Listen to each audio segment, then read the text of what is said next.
وسلم تسليما كثيرا. وبعد، صبر أنفسنا أخواني دقائق نتكلم على أمر مهم من أمر الشريعة. نحن في شهر كريم، شهر الرحمة، شهر الصبر، وشهر الرحمة التي فيه الرحمات تنزل فيه الخيرات والبركات. والعبد إخواني إما عبد مرحوم، اللهم اجعلنا منهم، قولوا آمين، وإما عبد محروم. إلى موضوع الصيام والقيام وقراءة القرآن، أن يلتزم الإنسان بأمر مهم نبهت إليه نصوص الشريعة، نصوص الوحي من قول الله وقول رسوله صلى الله عليه وسلم. نجد في مجتمعاتنا الإسلامية اليوم مصلي، صاحب صف أول، صاحب قرآن، لكنه لا يصل رحمه. وربما صاحب قرآن وصاحب صلاة وصيام، لكنه يقع في الغيبة، يقع في قول حرام أو فعل حرام. سنتكلم اليوم ما دام أننا نحن في شهر الرحمة عن الرحم وصلة الرحم. والكل يعرف صلة الرحم، لكن الذي بيننا وبين عباد الله هي نصوص الوحي، قال الله قال الرسول. فتش في نفسك. أنا سأقرأ عليكم بعض النصوص الشرعية من قوله سبحانه وتعالى، من قول النبي عليه الصلاة والسلام. فتش في نفسك، ما هو موقفك من هذا الموضوع؟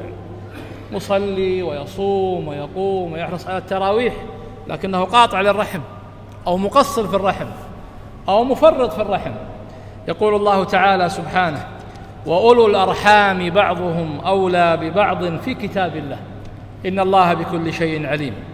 تحقيق هذه الولاية بين الرحم يكون إخواني بالحب، بالنصرة، أن يحب بعضهم بعضا، أن يحترم بعضهم بعضا، أن ينصر بعضهم بعضا. يقول لا أنا إن شاء الله أنا مقيم برحمي. أنت تدخل الزوارة ما تسلم على أخوك الكبير، أو تدخل الزوارة ما تسلم على عمك ولا خالك، أو تسلم سلام ناشف. قل لا إحنا إن شاء الله وصلنا الرحم، أن يحب بعضهم بعضا. الله تعالى يقول أولى ببعض في كتاب الله. نحن في مثل هذا الزمان إخواني، والزمان لا علاقة له في الناس، الخطأ من الناس وليس من الزمان. قل من يسلم من التقصير. ونحن إخواني لما نتكلم على مثل هذا الموضوع، ترانا أقول يا إخواني كل واحد في المسجد من الرجال والأخوات النساء يقدر يمسك ورقة ولا ورقة ويقول قال الله قال الرسول قال الله قال، يقدر. لكن القضية قضية عمل.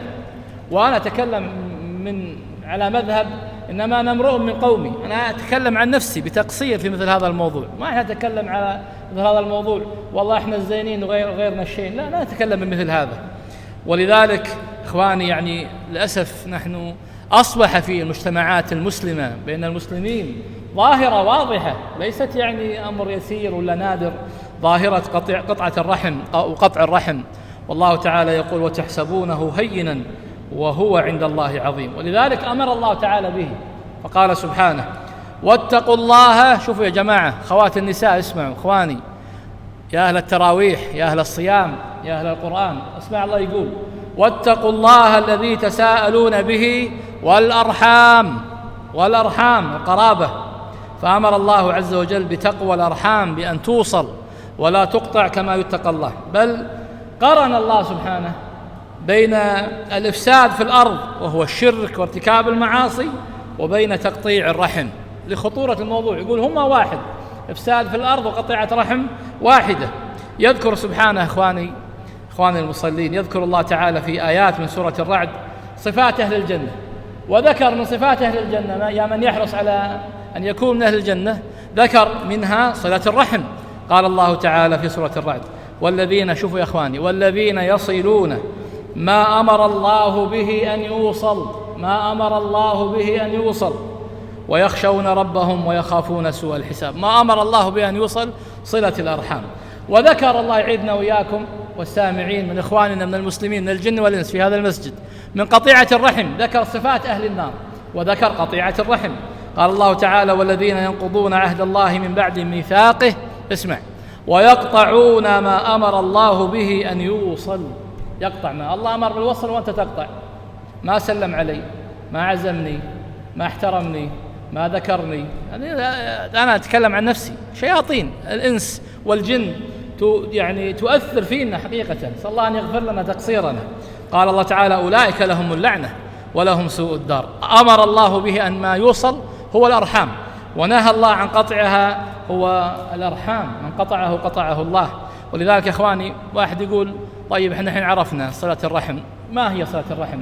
الإحسان إلى الأقارب على حسب الحال، على حسب الواصل والموصول، مرة يكون بالمال، مرة يكون بالهدية، مرة يكون بالخدمة، مرة يكون بالزيارة، مرة يكون بالسلام، هكذا. هذه الصلة. اتقوا الله ما استطعتم. واشتق الله الكريم من اسمه الرحمن والرحيم كلمة الرحم، والله كافي هذه، بس هذه كافي أن الله اشتق الرحم من اسمه الرحمن.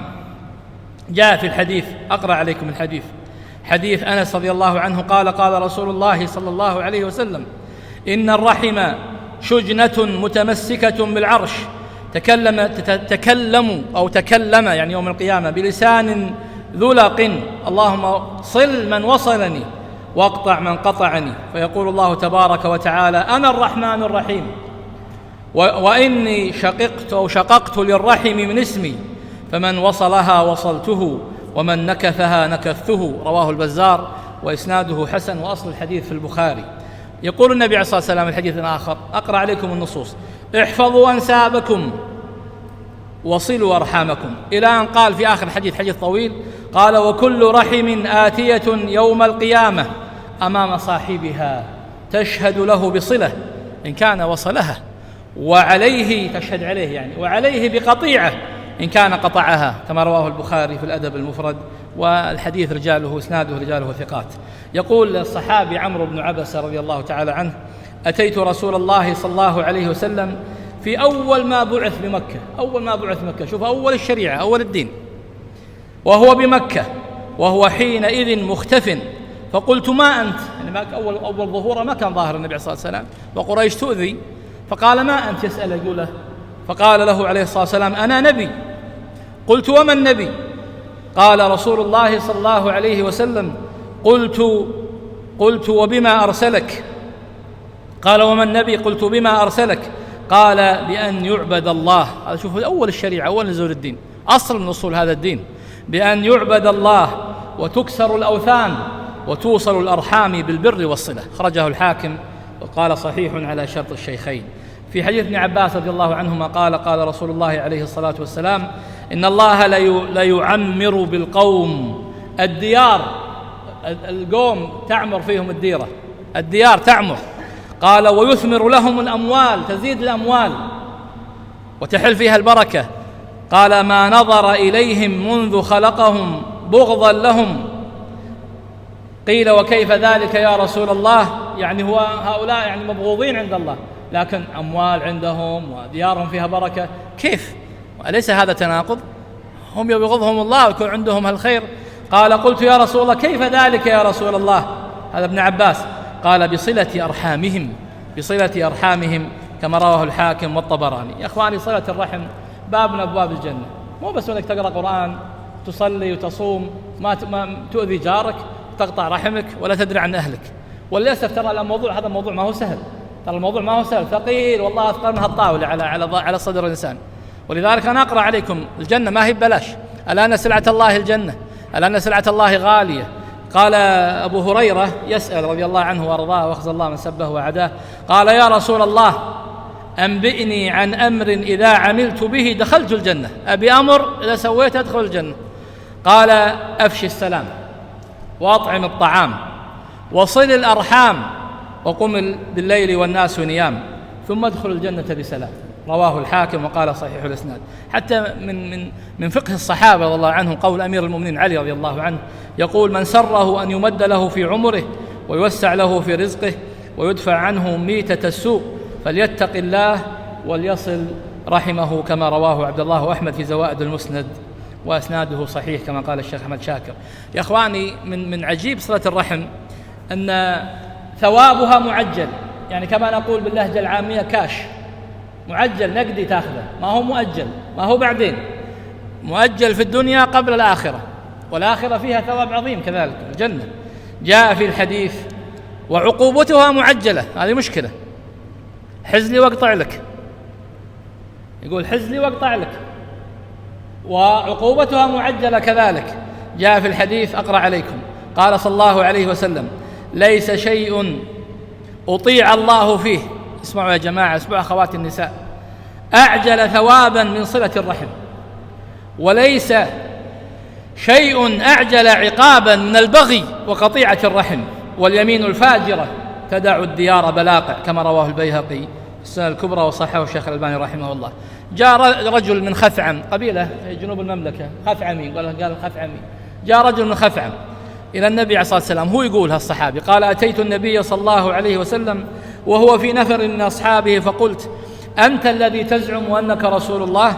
قال: نعم. قال: قلت: يا رسول الله، أي الأعمال أحب إلى الله؟ قال: الإيمان بالله. قال: قلت: يا رسول الله، ثم ما؟ يعني بعدين بعدها. قال: ثم صلة الرحم بعد الإيمان.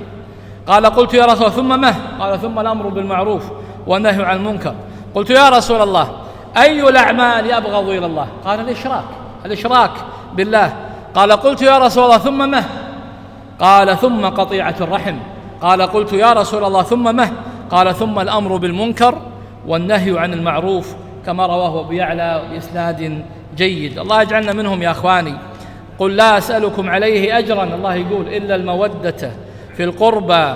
ومما جاء في قول علي رضي الله عنه يقول: عشيرتك هم جناحك الذي بهم تحلق، وأصلك الذي به تتعلق، ويدك التي بها تصول، ولسانك الذي به تقول. هم العدة عند الشدة، أكرم كريمهم وعد سقيمهم ويسر على معسرهم.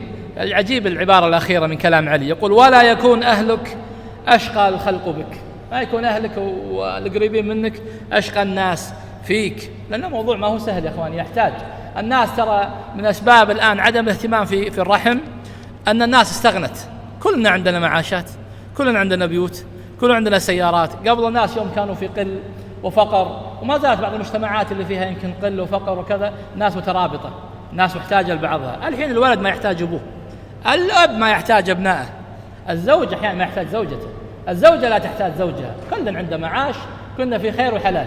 يبقى الأمر العبادة، الصلة بينك وبين الله في تطبيق هذا الأمر. يقول عقبة بن عامر، أنا راح أنتهي فقط حديثين أو ثلاثة عن عقبة بن عامر رضي الله عنه قال: لقيت رسول الله صلى الله عليه وسلم فبدرته، يعني رحت عنده فأخذت بيده وبدرني فأخذ بيدي فقال: يا عقبة، ألا أخبرك بأفضل أخلاق الدنيا والآخرة؟ شوف الحديث عجيب. قال: تصل من قطعك، وتعطي من حرمك، وتعفو عن من ظلمك. ألا ومن أراد أن يمد في عمره ويبسط في رزقه فليصل ذا رحمه، كما رواه الحاكم. هذا مو شيء سهل، هذا ما هو شيء سهل، ما هو شيء سهل، والله ما هو شيء سهل. والله انك تحرك سيارة عن مكانها ولا تشيل الأثقال ما هو سهل، ولكن لازم تدوس على قلبك، لازم تدوس على قلبك. الآن للأسف يعني قطيعة الرحم صارت حتى على أشياء تافهة، يعني ما هو على أشياء كبيرة، على أشياء تافهة. نحن في زمان للأسف صارت المحاكم تعج في مثل هذه الأمور. ولذلك أقرأ عليكم يعني يا أخواني خلاصة الكلام: لا ينبغي أن نعالج الخطأ بخطأ أكبر منه. أخطأ عليك قريب، قصر، لا تعالجه بخطأ أكبر منه. ترى هذه مشكلة نقع فيها، نتكلم عن نفسي أحيانا.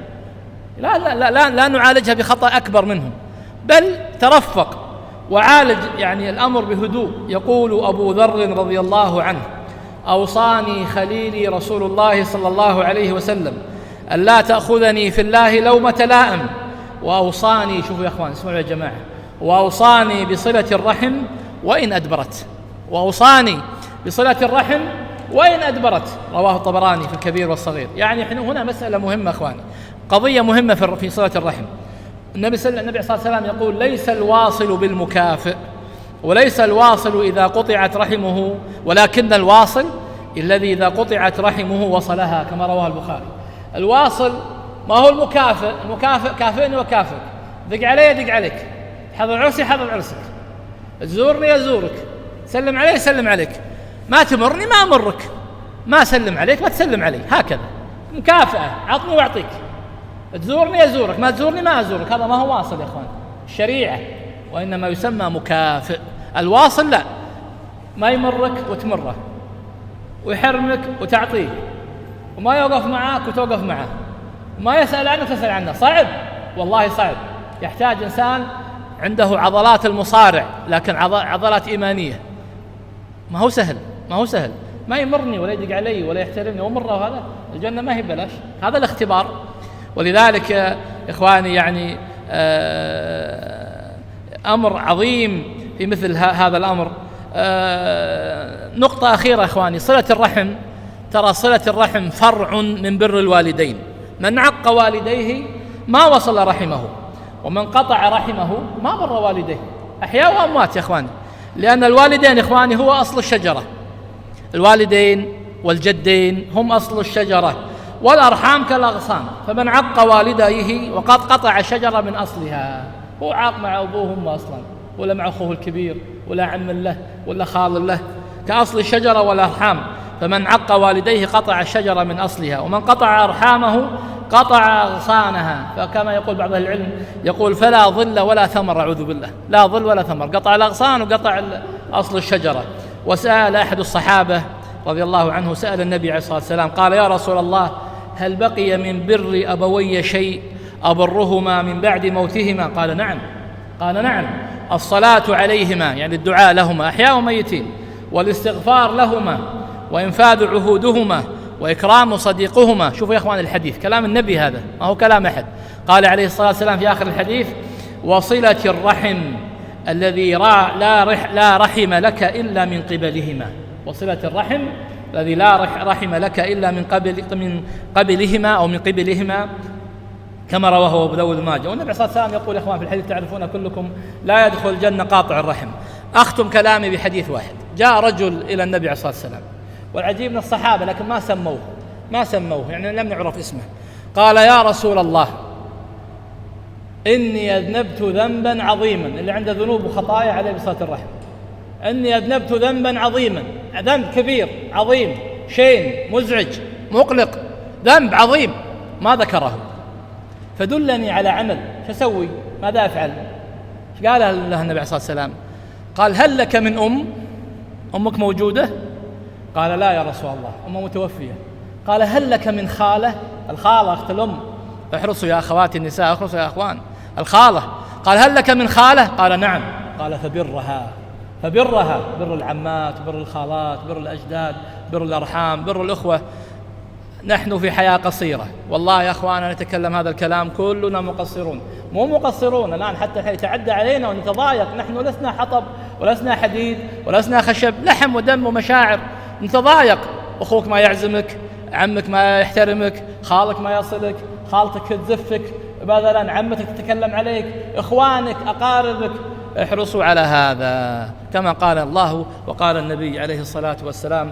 أسأل الله عز وجل يجعل هذا الكلام حجة لنا لا علينا، وأسأل الله أن يغفر لنا في ليلتنا هذه أجمعين، وأن يرحمنا ويتقبلنا ويتوب علينا. سامحوني طلت عليكم، والحمد لله رب العالمين، وصلى الله وسلم على نبينا محمد، والسلام عليكم ورحمة الله وبركاته.